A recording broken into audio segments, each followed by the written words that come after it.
வணக்கம் ரவி. அதாவது அடிதடி வழக்கிற்காக விசாரணைக்கு அழைத்து செல்லப்பட்ட இளைஞரால் பரபரப்பு ஏற்பட்டுள்ளது. அதனை கண்டித்து சகோதரர்கள் காவல் நிலையம் முன்பு விஷம் அருந்தி தற்கொலை முயற்சி செய்த சம்பவம் தஞ்சை பகுதியில் மிகப்பெரிய பதற்றத்தையும் பரபரப்பையும் ஏற்படுத்தியுள்ளது.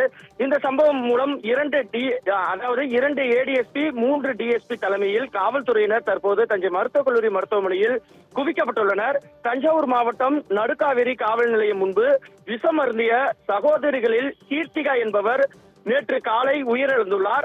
மேனகா சிகிச்சை பெற்று வருகிறார். இந்த நிலையில் காவல் ஆய்வாளர் மீது நடவடிக்கை எடுக்க வேண்டும் என வலியுறுத்தி உடலை வாங்காமல் 2வது நாளாக இன்று உறவினர்கள் தஞ்சை மருத்துவக் கல்லூரி மருத்துவமனையில் போராட்டத்தில் ஈடுபட்டுள்ளனர்.